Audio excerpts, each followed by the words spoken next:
So let's talk a little bit about our expertise, given that. So you go first. So tell us about your expertise as a business broker and an entrepreneur. Yeah. Well, as some of the, many of you may or may not know, I am a business broker.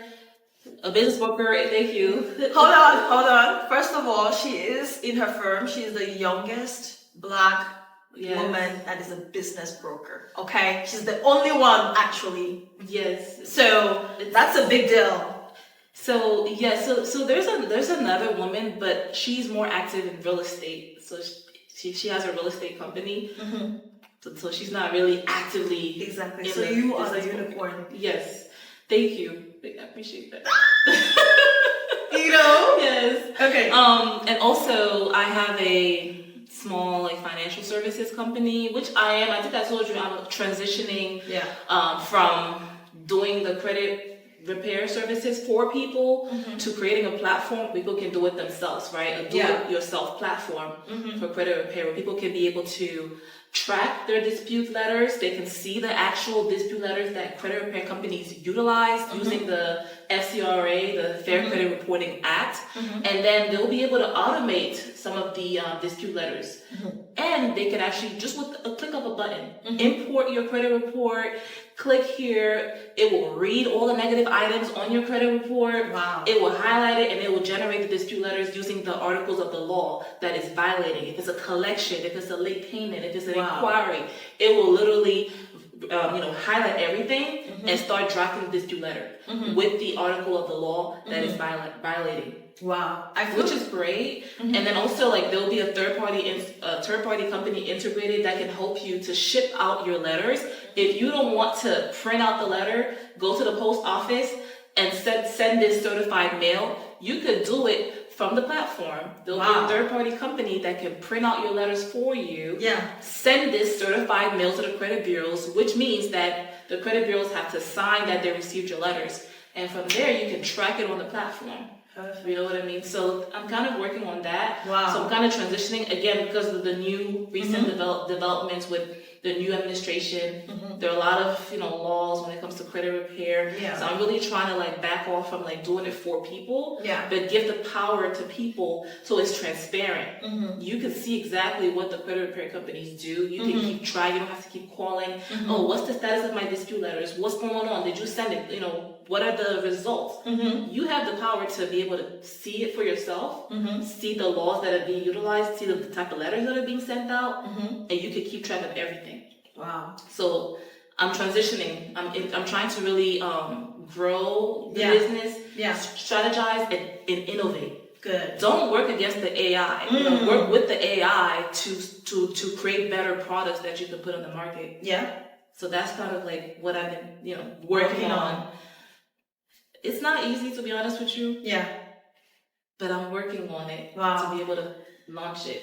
I think once you do that, we need to have a separate episode where you break that down, because it's not easy, because basically you're creating a whole platform to because one thing is that not only are you doing it yourself, but then you're making it so easy for the customer. You know what I mean? From the click of a button, from the convenience of your phone, you can do everything. And guess what? It's way cheaper than credit repair. Wow. Literally not even half, even less than half of what a credit repair company will charge you. Let's say a credit repair company charges you $100. Yeah. This will be less than even $50.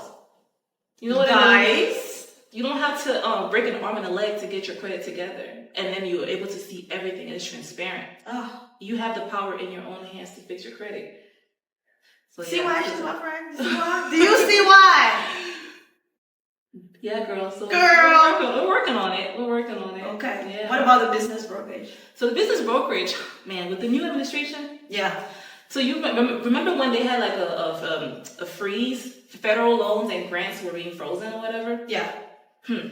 I had a client, right, that was trying to buy a business, and he was going through the SBA 7A loan, which is the type of loan that you want to get if you're buying a business, right? SBA, they have multiple types of loan, but you want to get an SBA 7A loan.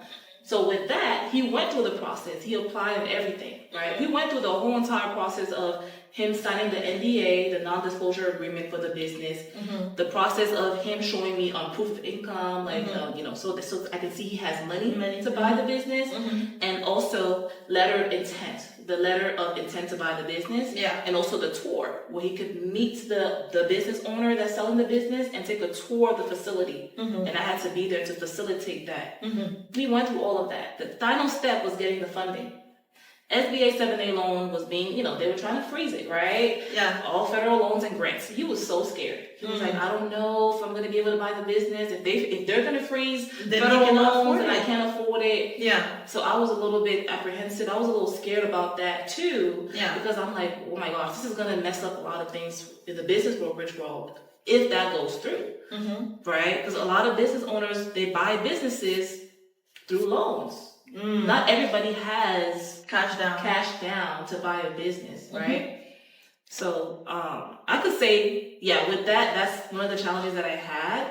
However, I'm still actively, working with other clients that we have contracts with right now to help them sell their businesses, and actively, vetting prospects that want to buy the business to make sure that you're not wasting your time, because sometimes people might be just window shopping. Yeah. Right? Yeah. But the first sign to be able to know if somebody's serious or not is if they're willing to sign the NDA, the non-disclosure agreement, because with the non-disclosure agreement, it states that you cannot go and talk about this business because you're going to look at the financials of the business. You're going to look at the address, the location. You cannot go and start telling people about it because the business owner may not want the competitors to know that he's selling. Yep. Their vendors to know that he's selling. Their employees to know that he's selling, because they might start panicking and they might start quitting. Yeah.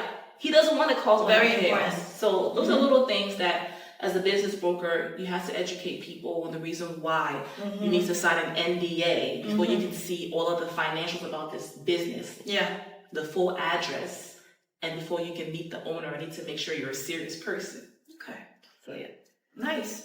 Okay. Wow. That's really good. Yeah. There's a lot that goes into the business brokerage. Yeah. But honestly, through that, I'm able to really meet a lot of high-level people. Like I told you, lawyers, law firms. They host events where we network and they have workshops. We learn about, how can you make sure that if you want to sell your business, you can sell your business to your employees, right?